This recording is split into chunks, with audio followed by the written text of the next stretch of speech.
Howdy, guys, and welcome to Cliff Notes, and welcome to a recap of night number 48 of the overnight feeds for Big Brother Season 25. A good Tuesday morning to y'all. All right, we had the veto ceremony yesterday. No surprises at all. Jag did indeed use the veto. He pulled Corey off the block. At which point, Jared immediately put Cameron right back on the, or not back on the block. Jared at that point put Cameron on the block with the plan now to send Cameron out the door this week. It seems like it's a house plan.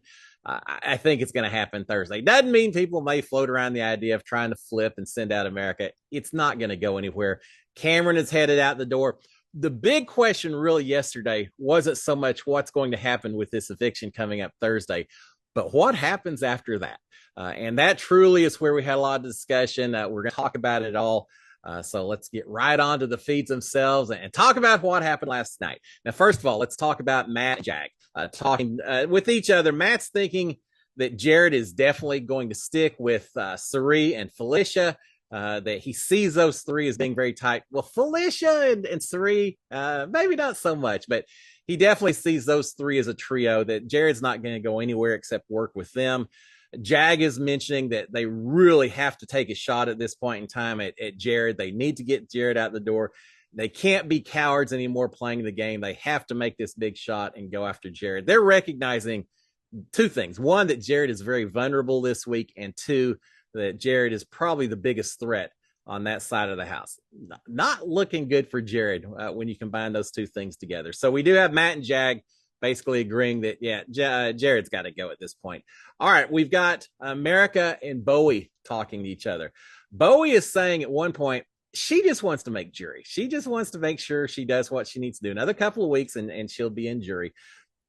America is talking about the fact that, yes, she's on the block against Cameron. It certainly seems like the house is lined up to go against Cameron. But America's talking about the fact that Izzy also felt pretty safe last week when she was on the block against Felicia, that she really thought she had the votes. She's telling Bowie Jane about Izzy, telling America, saying, yeah, I've got the votes. I don't really need your vote anyway. And Izzy got too overconfident. America doesn't want to do that. Again, she's feeling good, but when you're on the block, you never feel 100%. That's where America is at right now. Bowie, though, is coming back and telling America, saying, I get it, but just so you know, you've got my vote. I'm voting out Cameron, which at one point, Bowie and Cameron and Red were they seemed closer. So it's not that I don't expect Bowie to go ahead and vote out Cameron over America, but having her vocalize that to America, it's got to make America feel a little bit better, right? So yeah, Bowie saying, you got my vote, America. I'm voting out Cameron come Thursday. All right, we've got Jag talking to Blue and saying, look, we need, when we're talking to Matt, if we want to keep Matt working with us and all of that, we've got to be a little bit more careful, a little bit more attentive, that when we're talking around Matt, that we make sure that we're facing him, that he can read our lips and everything else. He's saying Matt was getting really frustrated with having to try to read lips and people maybe not always making it so easy for him, and Matt having a hard time keeping up with conversations. There's a little bit of a conversation. I think it was Jag and America and Matt were in the bathroom, and Jag and America start whispering, and Matt kind of throws his hands up and walks away, says, I can't keep up with the conversation with the whispering. I just can't do it. So it's nice that Jag is aware of this and actually reminding people, let's make sure we do everything we can to make sure that Matt feels comfortable. As opposed to the other side, such as Cirie and Jared intentionally whispering in front of Matt just to keep him from hearing what they're saying. And Matt recognized it. And I think that has helped spin Matt away from Cirie to some degree because of some of that was taking place. All right, so we have the Jag reminding Blue about that. All right, we've got Corey and America and Jag that are talking. Corey's talking about Cirie and Felicia potentially on Thursday going up on the block, or I guess Friday. They don't realize it's a double. But Corey's saying, look, let's put Cirie and Felicia up on the block, and then we'll backdoor Jared, so he never even has a chance to compete. But Jag is looking at this and maybe has a little different approach. He's saying, look, I'm worried that if you do that, that either Cirie or Felicia are going to pick Jared to play in the veto. So now you're giving twice as many opportunities for Jared to play anyway. And theoretically, If Jared then wins Veto, he could pull Cirie off the block. They're both safe. Yeah, we send out Felicia, but it's not really who we're going for this week. So he's a little bit worried about that particular plan in place. So Jag is proposing, and Corey actually comes back and says, yeah, no, maybe that's a better plan, Jag. Jag is proposing that instead of trying to get too fancy with the back door, they just put up Cirie and Jared as the two people. Yes, it means that Jared's not going to play. It's not going to be a backdoor, but he's saying, you know what? If Jared wins the Veto, he has to use it on himself. At that point in time, then Cirie goes home, and we've achieved our goal of breaking those two up. So either way, it's fine. Now imagine this: if something like that was to happen, if Jared was to win the Veto, or let's put it another way, say Cirie was to use the Veto, is there any chance that she would allow herself to stay on the block, use it against her on her son instead, and let herself be sent out the door? I absolutely see it. Now, is she going to win Veto? It's possible on double eviction because it's very much a question and answer sitting in a booth. Certainly something Cirie could do as well as anyone else. So wouldn't that be a unique situation? But yeah, they're saying let's just put Cirie and Jared up. That way we're pretty much guaranteed that one or the other goes home, even if either one wins the Veto itself. All right, we've got Jag and America and Felicia talking. Felicia's saying that she's just not sure what to do. She felt so good once she was saved on Thursday that Izzy went out the door. Now she's realizing that that wasn't always a plan, and that she doesn't have this tight friendship alliance with Cirie and Jared that maybe she thought she had. So she is not sure what to do at all. She's very critical of Cirie at this point. Talking to Jag in America, saying, look, Cirie reveals too much information. Everything I said would go right through Cirie back to red. She's saying, if Cirie spills that much information and plots so much against everyone else, what else is she up to that I don't even know? Well, there's a bit here and there. Cirie certainly is not real excited about Felicia either, but Felicia's done with it, washing her hands of Cirie, saying, hey, I don't know what she's up to. I don't trust her anymore. She is saying at one point, she's telling Jag in America that Cirie had told her at one point that America and Corey had fought harder than anyone else to try to get Felicia out the door last week. And Felicia's saying, now I realize it wasn't them. It was Cirie and Izzy that were fighting harder than anyone else to get me out the door in order to protect Izzy. So she's not happy at all with that. Jag is saying, look, I figured out Cirie. Everything that Cirie does is all about protecting her game. It's not about the team ever. It's all about I, which is true. Not necessarily wrong to be doing that when you're playing the game of Big Brother, but to get recognized that you're doing that, maybe not so great. So Jag, Felicia, America, all done Cirie. They're all seeing through Cirie at this point in time. And I keep saying Cirie, Jared as well. It's just right now the conversation is a bit more about Cirie. All right, Felicia's been talking for past 24 hours or so about trying to pull the entire house together against Cirie and Jared. So not only is Felicia done with them, but she's actively now working to try to get them out of the house. So she's taking that next step at that point in time. She mentions at one point to Jag that she wants to bring in Nicole to this group. Well, of course she does. They're final two. They're tight. Jag is saying, look, I've never really worked with Nicole. I don't really know that much. I have and all that, but sure, I'm happy. I'd love to be able to trust her and bring her in and all of that. So again, we're seeing the whole house starting to consolidate, it looks like, against Cirie and Jared. All right, we've got Blue and Felicia in the storage room. Blue is telling Felicia that she wants to keep her personal relationship with Jared intact, but that people need to know that she's still an individual player, and the game, the relationship, never the two shall meet. Well, the reality is that's tough to do. That's tough for other people to believe you, no matter how much you say that. But she's telling Felicia, just because on a personal level I'm tight with Jared doesn't mean I'm not going to play the game that benefits me and everyone else as well. Okay, we'll see. She's saying that her game relationship with Jared has absolutely changed because she caught Jared and Cirie in several lies. A lot of it all around the formation of For Real. She's saying, Cirie saying that Corey formed it, and then Jared saying you formed it, and they're back and forth on who formed what. She said their stories don't match up. They're obviously lying.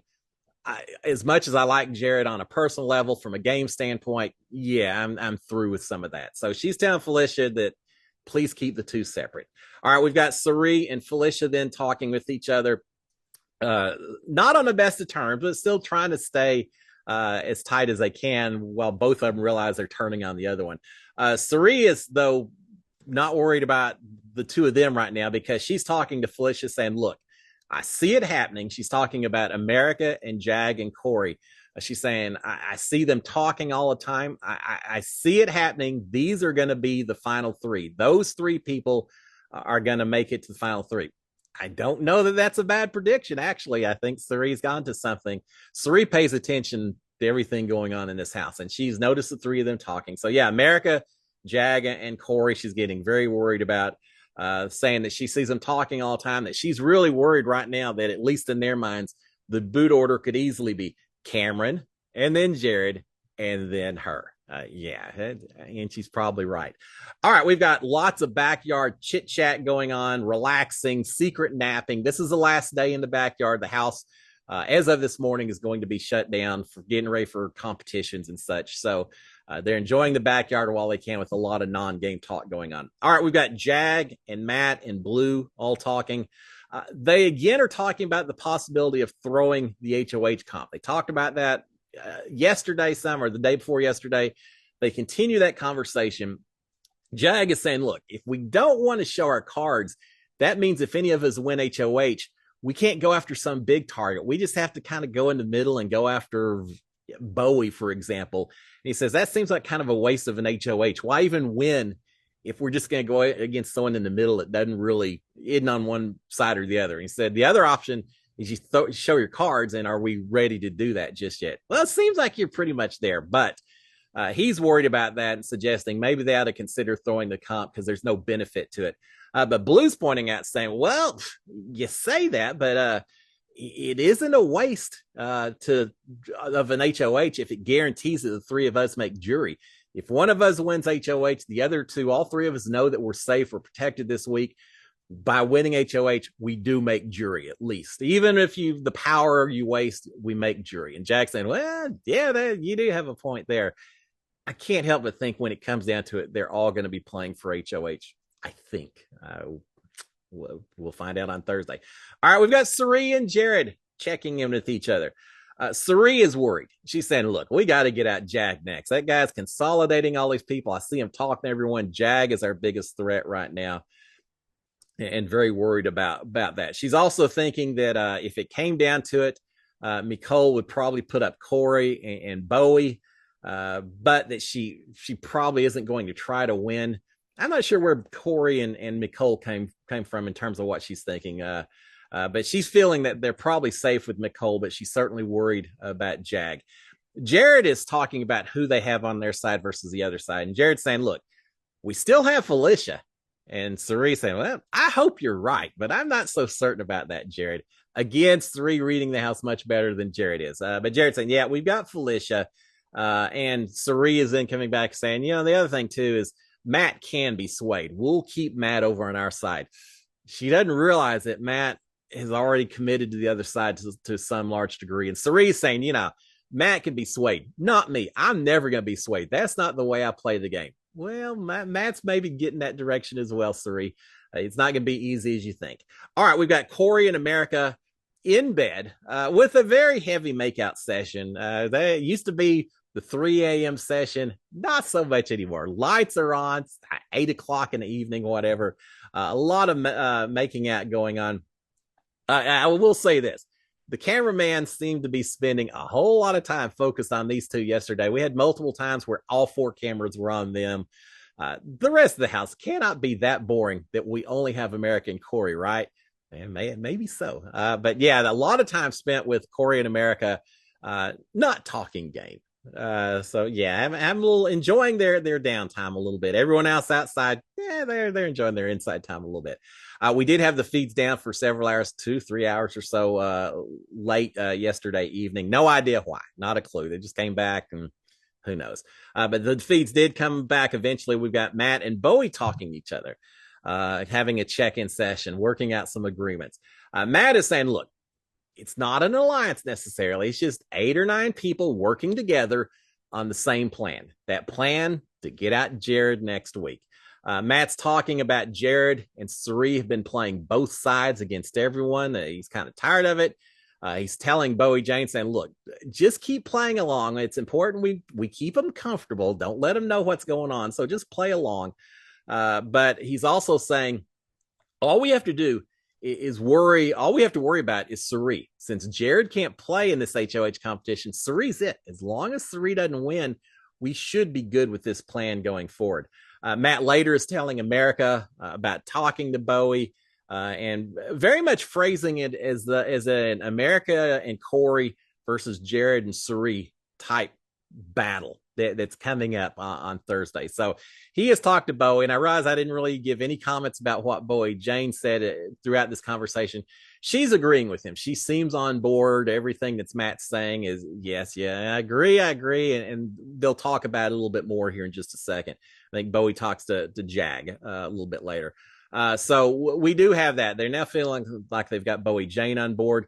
Matt is complaining at one point that Jared tried to take advantage of Matt's disability and claiming that Matt had misunderstood what Jared had said. This came up during that whole big battle Thursday argument before the eviction. So Matt is still upset. He really feels like Jared kind of tried to take advantage of his hearing impairment. So that's spurring Matt, I think, to look the other way just that much more in terms of where he's going to side. All right, we've got Matt and America and Jag, all three talking.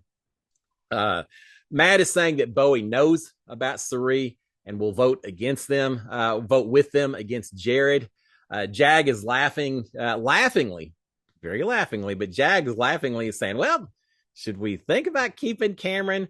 Now, again, this is a joke. They aren't serious about it, but just the fact that someone has mentioned this, even in a joking manner, suggests to me just a little bit that at least it's dawned on some people here and there. I think that's all it's going to happen right now. But the main thing is Matt's confirming that, yes, Bowie is on board with them. They are laughing some more about Cameron, saying that he had offered to be up a gunslinger to take out whoever they needed to take out. And they're saying, well, we should have told him, go take out Jared right now. Just get him out the door. Yeah, it's a little too late for Cameron, I do believe. All right, we've got Jag and Corey and Matt talking. Jag's talking about America and Blue being very close to each other. That worries him a little bit. And Corey says, yeah, I get it. But he's saying also America doesn't tell Blue stuff. Yes, they talk and they're close. He said, but America's not telling Blue stuff that involves Jared. So we should be good on that front. Jag is wondering how they're going to navigate if Blue was to win HOH. He's figuring that they aren't going to, that she would not target Jared or Cirie. And Corey's agreeing. Corey's saying there's no way. Blue knows that as long as Jared has power, and Cirie for that matter, as long as they have power, Blue's not going anywhere. So why in the world would Blue send out someone that's willing to keep her safe? So he said there's no way she's going to target Cirie or Jared if she gets the opportunity. The solution to that, they don't really have one. They just say, we just have to hope that Cirie doesn't win HOH, Blue doesn't win HOH. As long as neither one of those happen, we should be okay going forward. But they certainly hope that they've got Blue on their side, but not really counting on it, especially if she's got the HOH power. Corey, at the same time, though, is saying that he doesn't really want Blue to throw the HOH. And at the time, I really wasn't sure why, but I think I know why. He's saying he doesn't really want Blue throwing the HOH, but he's also worried about Nicole winning it because he isn't sure what Nicole would do, where her allegiance would lay if Nicole was to win HOH. And I think that's why he doesn't want Blue throwing this comp, because he assumes that, yes, if Blue wins HOH, she may not go after Cirie and Jared, but Corey also doesn't think that Blue would come after him and America. She would probably go Bowie or someone else, not really sure, but he's worried more about Nicole. And so Blue, if she doesn't throw it, if she tries for HOH, at least if she wins, they're safe, even if they don't achieve their primary goal. So I think that's why he's a little worried about Blue trying to throw this thing. And he may have heard the talk, certainly talking to Jag and Matt. They may have mentioned this whole idea about possibly throwing an HOH. Corey's not necessarily on board with that. All right. Jag mentions at one point that Blue leaving actually maybe would not be so bad for him, which is funny because Jag and Blue have been close. Jag and Blue have been close, but Jag saying, yeah, if she has to leave, it may not be the worst thing for us three here. Jag's also pointing out that after Jared is gone, there's only going to be three guys left in the house. Yeah, they're counting the numbers now. And so he's wondering about that. And Corey's saying, yeah, you know what? That's true. And he said, I think Cirie will probably try to use that to her advantage of maybe trying to get the women to all do some kind of women's alliance to help protect her a little bit. He's saying she'll probably try it. I don't think it'll work, but yeah, she'll probably recognize that and try to take advantage of it. All right, Corey is mentioning that it's probably time they need to rat out Cirie to Felicia. It's too late. I think Felicia's already on board the anti-Cirie train. Without you saying a whole lot more, Corey, but he's suggesting it's probably time to make sure they've got Felicia on board as well. Corey's telling Matt that there's a chance that Nicole would put Matt up. Again, Corey a little worried about Nicole. So he's telling Matt, saying, you know, she could put you up as well, Matt, just so you know. So at this point, Matt says he's going to talk to Nicole today and try to make sure that he's on decent terms with her. All right, we've got Jag and Bowie talking. Remember, Bowie had already talked to Matt. Now she's talking to Jag. Jag is mentioning Bowie's talk with Matt, saying, yeah, it seems like it went pretty well, that y'all had a good conversation. Bowie Jane says it's very exciting. She says, I love this idea. I'm glad to be part of a plan. People don't always include me. I'm glad to be part of it. And yeah, I'm on board all the way, Jag.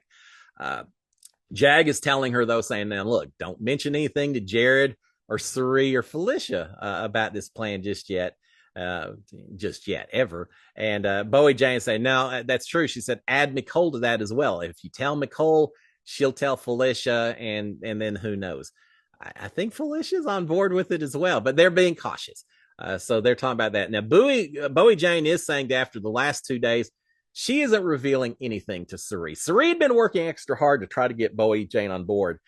And I think that, combined with just some of the things that Bowie Jane has learned, she's just not with it. So she's saying, yeah, I'm not revealing anything to Cirie from this point on.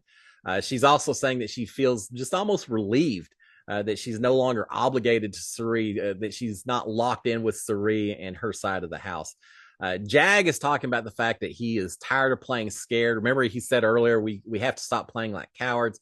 He's saying, I'm tired of playing scared. We're not going to do that anymore. He's talking about Cirie's side, Cirie, Jared, and Izzy, saying, look, they were cruel to me. They've bullied me. They left me out of things. They made up lies about me. They just were not nice people whatsoever.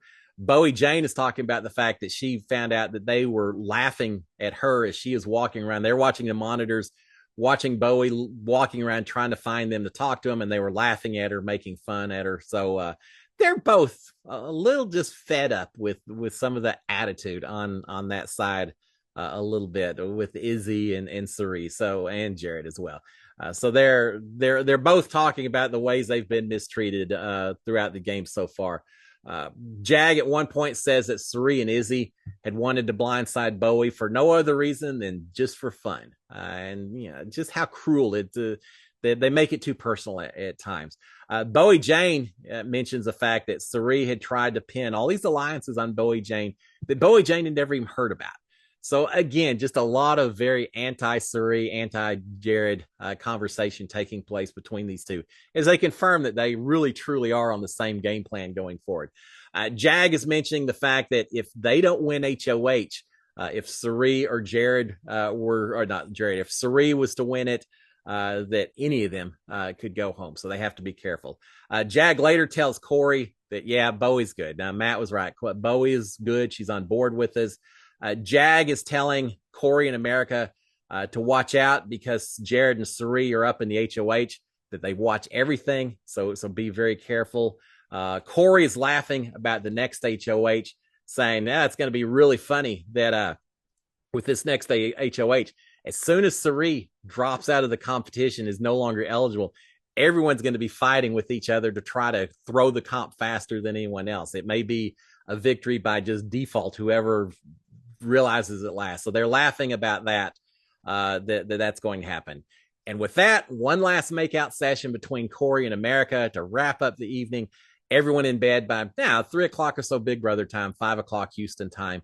So there you have it, guys. So summary of yesterday and last night. Cameron is still the target. I still think Cameron's going home on Thursday. And two, a huge alliance. We won't call it alliance. A huge group is formed. Basically, everyone whose name isn't Cirie or Jared coming together with plans to boot Jared out of the house while they have the opportunity, as long as Cirie doesn't win HOH or Blue, perhaps. But the plan is certainly, it sounds like, to get Jared out of the house at the next opportunity. So there you have it, guys. It's going to be fun. We'll see what happens with the yard shutdown. Tensions ramp up just a little bit. So we'll see if there's any more talk about a possible flip. And more importantly, do the beans get spilled to Jared and Cirie? Jared not really picking up on it. Cirie certainly recognizing that they may be in more trouble than Jared thinks. We'll see what she does with that information. Guys, y'all have a fantastic Tuesday. Until tomorrow morning, SKD 143. Cheers, my friends. Bye.